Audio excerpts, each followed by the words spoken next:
Hi friends, மாயா சின்னு சீரியலை பற்றி தான் நம்ம இந்த வீடியோக்குள்ளே பார்க்க போகிறோம். வாங்க நம்ம வீடியோக்குள்ளே போகலாம்.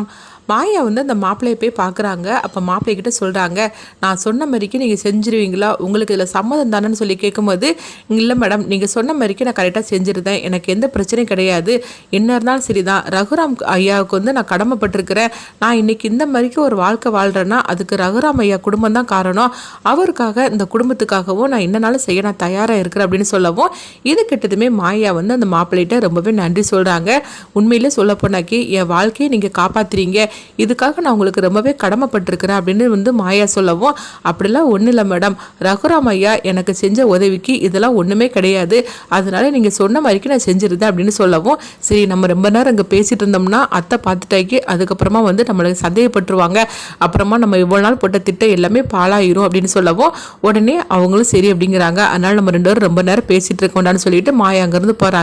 அடுத்து இங்கே பார்த்தோம்னா பத்மாவை தான் காட்டுறாங்க. பத்மா ரொம்பவே சந்தோஷத்தோடு இருந்துட்டு இருக்கிறாங்க. அப்போ அவங்க சாருட்ட சொல்கிறாங்க, சாரு இன்னும் கொஞ்ச நேரத்தில் என் பையன் உன் கழுத்தில் தாலி கட்டிடுவான், அதுக்கப்புறம் உனக்கு சந்தோஷம் தானே, நம்ம இத்தனை நாள் நினச்சிருந்து எல்லாமே நிறைவேற போகுது, அந்த மாயாவுக்கு சரியான பதிலடி கொடுக்க போகிறேன் அப்படின்னு சொல்லிட்டு இருக்கவும், அப்போ மகாலிங்க பத்மாட்ட கேட்டுட்டு இருக்கிறாங்க, சம்மந்தியம்மா சீனு மாப்பிள்ள கடைசி நேரத்தில் காலவாரி விட்டுற மாட்டார, எப்படியும் என் பொண்ணு கழுத்தில் தாலி கட்டிடுவார்ல அப்படிங்கும் போது, என்ன சம்மந்தி இந்த மாதிரிலாம் நீங்கள் பேசிகிட்டு இருக்கிறீங்க, அதுக்கு தானே நம்ம போட்ட திட்டப்படி அந்த மாப்பிள்ளையை நம்ம வரவழைச்சு இந்த வரைக்கும் கொண்டுட்டு வந்திருக்கிறோம், அப்படி இருக்கும்போது அந்த மாப்பிள்ளை கடைசியில் எடுக்க போகிற முடிவு தான், அதாவது என் பையன் சாரு குளத்தில் தாலி கட்ட போகிறான், அந்த மாப்பிள்ளைகிட்ட தான் நம்மளுடைய திட்டத்தை எல்லாத்தையும் சொல்லி வச்சாச்சுல, அதுக்கப்புறம் நீங்கள் எதுக்காக கவலைப்படுறீங்க, நம்ம என்ன சொல்லி வச்சுருக்கிறோமோ அதுதான் அவர் செய்ய போகிறாரு, அதனால பாருங்களேன், என் பையன் உங்கள் பொண்ணு கழுத்தில் தாலி கட்டுறதுக்கு சம்மதிச்சிருவான், மாயாவாலையும் தடுக்க முடியாது, அந்த அளவுக்கு நான் அந்த ஒரு நிலைமையை நான் ஏற்படுத்திடுவேன், நீங்கள் ஒன்றும் கவலைப்பட வேண்டாம் அப்படிங்கும்போது, நீங்கள் சொல்கிறதுலாம் சரிதான், ஆனால் எனக்கு என்னமோ சீனு மாப்பிள்ளையை நினைக்கிறத விடையும் மாயாவையும் உங்கள் அண்ணன் ரகுராமையும் நினைக்கும் போது தான் கவலையாக இருக்குது, பயமாகவும் இருக்குது, உங்கள் அண்ணனும் எதுவும் சொல்ல மாட்டார்ல அப்படிங்கும்போது, சீனுவோட அம்மா நான், அப்படி இருக்கும்போது யார் என்ன சொன்னாலும் சரி தான், நீங்கள் ஒன்றும் கவலைப்பட வேண்டாம், நான் என்ன சொல்கிறேனோ அதுதான் என் பையன் கேட்டு நடப்பான், அதனால் நீங்கள் ஒன்றும் கவலைப்படாதீங்க அப்படின்னு சொல்லிட்டு இருக்கும்போதே, எங்கே பார்த்தோம்னா பொண்ணு மாப்பிள்ளையும் அழைச்சிட்டு வாங்க அப்படின்னு ஐயர் சொல்லவும், அடுத்தது பாருங்கள் அங்கே பொண்ணு மாப்பிள்ளையும் அழைக்க சொல்லிடுறாங்க. சரி நான் மாப்பிள்ளைக்கிட்டையுமே பேசிட்டு வந்துருந்தேன், நீ சாரு நீ கிளம்பி போ அப்படின்னு சொல்லவும், சாரும் சரி அப்படிங்கிறாங்க. பார்வதி நீ சாருவை அழைச்சிட்டு போ அப்படின்னு சொல்லவும், பார்வதி சரிதான் நீ நான் அழைச்சிட்டு போகிறேன் அப்படின்னு சொல்லிட்டு அவங்க சாருவை அழைச்சிட்டு வராங்க. இங்கே பார்த்தோம்னா பத்மா நேராக மாப்பிள்ளையவே பார்க்குறாங்க. இங்கே பாரு நான் சொன்ன மாதிரிக்கு நீ செஞ்சிருவல அப்படிங்கும்போது, உடனே அவங்களும் பத்மா போட்ட திட்டப்படியே அதாவது சரின்னு சொல்லிட்டு நாடகம் ஆடுறாங்க. ஏற்கனவே மாயா சொன்னதுக்கு அவங்க சரின்றதாங்க, ஆனால் பத்மா கிட்ட அவங்க நடிச்சிட்டு இருக்கிறாங்க. அப்போ பத்மா சொல்கிறாங்க, நீ தாலி கட்டிடக்கூடாது, தாலி கட்ட போகிற நேரத்தில் கரெக்டாக நான் என்னெல்லாம் உனக்கு சொல்லியிருக்கணும் அதே மாதிரிக்கு நீ செஞ்சிடணும், நீ தாலி கட்டாமல் நீ எந்திரிச்சிடணும் அப்படிங்கும்போது, மேடம் நீங்கள் தான் என்கிட்ட ஏற்கனவே சொல்லிட்டீங்களா, அதனால் நீங்கள் ஒன்றும் கவலைப்படாதீங்க, நீங்கள் சொன்ன மாதிரிக்கு நான் செஞ்சிருது அப்படிங்கிறாங்க. உடனே பத்மாவும் ரொம்பவே சந்தோஷப்பட ஆரம்பிச்சிருந்தாங்க. அடுத்து மாப்பிள்ளையை அழைச்சிட்டு வாங்க அப்படின்னு சொல்லவும், அப்போ போ உன்னை கூப்பிட்றாங்க பாரு அப்படின்னு சொல்லும் போது, உடனே சரின்னு சொல்லிட்டு மாப்பிள்ளையும் மனமடிக்கு வராங்க. சாரு உட்காந்துருக்கவும், அப்போ பத்மா சீனுவை தேடுறாங்க. சீனு எங்கே போயிட்டான் அப்படின்னு சொல்லிட்டு மணிகிட்ட கேட்கும்போது, அப்போ மணி கேட்குறாங்க, எதுக்காக இப்போ நீ சீனுவை தேடிட்டு இருக்கிற அப்படிங்கும்போது, இல்லை சாருக்கு இப்போ கல்யாணம் நடக்க போகுது, அதனால தான் சீனுவை தேடுற அப்படிங்கும்போது, சாரு கழுத்தில் தாலி கட்ட போகிறது மாப்பிள்ளை தானே, நீ எதுக்காக சீனுவை தேடிட்டு இருக்கிற அப்படிங்கவும், ஆமாம் இவருக்கு வேறு ஒரு விஷயமே தெரியாது, இவர் என்னை எரிச்சல் படுத்துறதுலையே வேலையாக இருந்துட்டு இருப்பார் அப்படின்னு பத்மா மணியை போட்டு திட்டிகிட்டு இருக்கிறாங்க. என்ன முணுமுணுத்துட்டு இருக்கிற, என்ன சவுண்டு போட்டு சொல்லு அப்படிங்கும்போது, ஒன்றும் இல்லை சீனு எங்கே இருக்கிறான் அதை தானே நான் கேட்டுட்டு இருக்கிறேன் அப்படிங்கும்போது, சீனு எங்கே அங்கே வெளியே தான் ஃபோன் பேசிகிட்டு இருந்தான், அவனை அங்கே தான் பார்த்தேன் அப்படிங்கவும், சாருக்கும் கல்யாணம் நடக்க போது, சரி இவன் எதுக்காக இந்த நேரத்தில் சீனுவை தேடிட்டு இருக்கிறா அப்படின்னு சொல்லிட்டு மணி திட்டிக்கிட்டு போகிறாங்க. அடுத்து பார்த்தோம்னா சீனு ஃபோன் பேசி நின்றுட்டு இருக்கிறாங்க வெளியே. அப்போ பத்மா சீனுங்க வாடா அப்படின்னு சொல்லிக்குவோம்.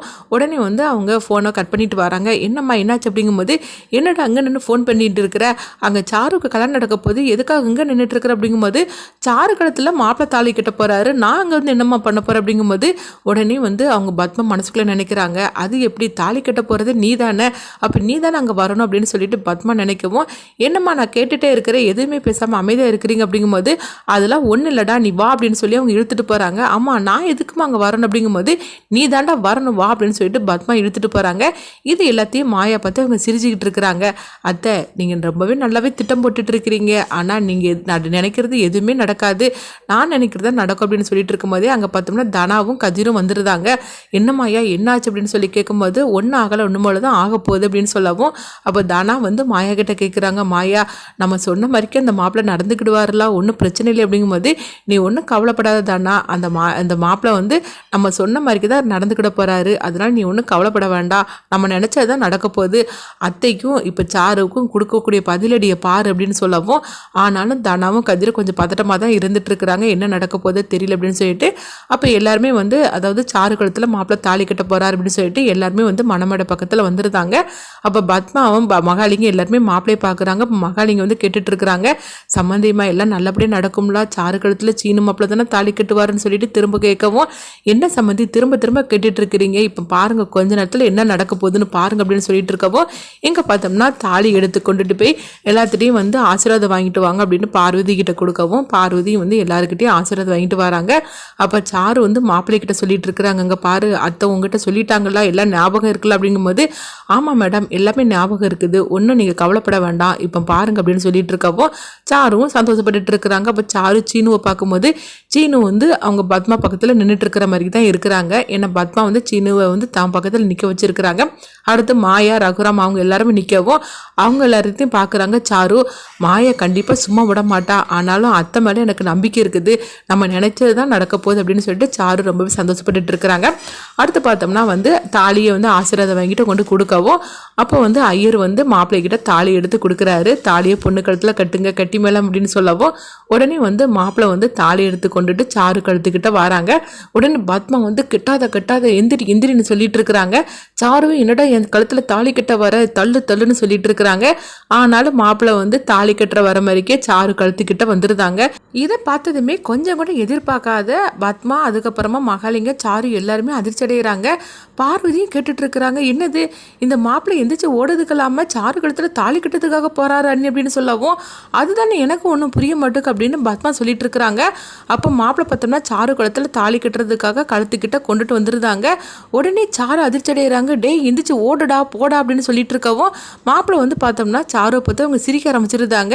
இதனால தெரிஞ்சிருது மாப்பிள்ளை வந்து நம்ம கழுத்தில் தாலி கட்ட தான் வாரார் அப்படின்னு சொல்லிட்டு. உடனே பார்த்தோம்னா சாரு வந்து தாலி கட்டுறதை தடுக்கிறதுக்காக வராங்க. ஆனால் அதுக்குள்ளேயும் பார்த்தோம்னா அவங்க வந்து தாலி கட்டுற மாதிரிக்கு வரவும் பத்மா வந்து தாலி கட்டாத அப்படின்னு சொல்லிட்டு அவங்க கத்த ஆரம்பிச்சிருந்தாங்க. இதனால பார்த்தோம்னா மாப்பிள்ளை வந்து தாலி கட்டாமல் அவர் எந்திரிச்சிருந்தாரு. அப்போ கொஞ்சம் கூட எதிர்பார்க்காத எல்லாருமே அதிர்ச்சி அடைகிறாங்க. அவர் ரகுராம் சீனு எல்லாருமே கேட்டுட்டு இருக்கிறாங்க, என்ன பத்மா எதுக்காக நீ சாரு கழுத்தில் மாப்பிள்ளை தாலி கட்ட வேண்டான்னு சொன்ன, என்ன ஆச்சு அப்படின்னு சொல்லி கேட்டுட்டு இருக்கவும் உடனே பத்மா வந்து திருன்னு முழிக்க ஆரம்பிச்சிருந்தாங்க. அவங்களுக்கு என்ன சொல்றதுக்குன்னே தெரியல. என்ன பத்மா எதுக்காக இந்த மாதிரி நீ பண்ணணும் அப்படின்னு மணி கேட்டுட்டு இருக்கவும் அப்போ பத்மாக்கு இப்போ என்ன பதில் சொல்றதுக்கு, மாப்பிள்ளை இந்த மாதிரிக்கு வந்து பண்ணிட்டாரு, அவர் வந்து சொல்ல பண்ணைக்கு நம்ம போட்ட திட்டப்படி அவர் தாலி கட்டாமல் இப்படிலாம் பேச சொல்லியிருக்கிறேன், ஆனால் இவன் என்னன்னா நம்மளுக்கு எதிராக பண்ண ஆரம்பிச்சுட்டானே, என்ன பண்ணுறதுக்கு, இது எல்லாம் இந்த மாயாவோட திட்டம் தானே அப்படின்னு சொல்லிட்டு பத்மா வந்து மாயாவை பார்த்து திரும்பவும் மாயை வந்து சிரிச்சுக்கிட்டு இருக்கிறாங்க. பத்மாவுக்கு அப்பவுமே தெரிஞ்சிருது இது எல்லாமே மாயா போட்ட திட்டம் தான் அப்படின்னு சொல்லிக்கிட்டு அடுத்து பத்மா சாரு மகாலிங்க இவங்க 3 பேரும் வந்து வசமாக மாயா கிட்ட மாட்டிக்கிட்டாங்க. இவங்க அடுத்ததான் ரகுராம் கிட்ட மற்றவங்க கிட்ட என்ன சொல்லி சமாளிக்க போகிறாங்க அப்படின்னு மாயா பார்த்துட்டு இருக்கிறாங்க. இதெல்லாம் பார்த்துட்டு மாயா ரொம்பவே சந்தோஷப்பட்டு சிரிச்சிட்டு இருக்கவும் பத்மா வந்து அதிர்ச்சி அடைகிறாங்க. அடுத்து என்ன நடக்க போகுதுன்னு சொல்லி வெயிட் பண்ணி பார்க்கலாம்.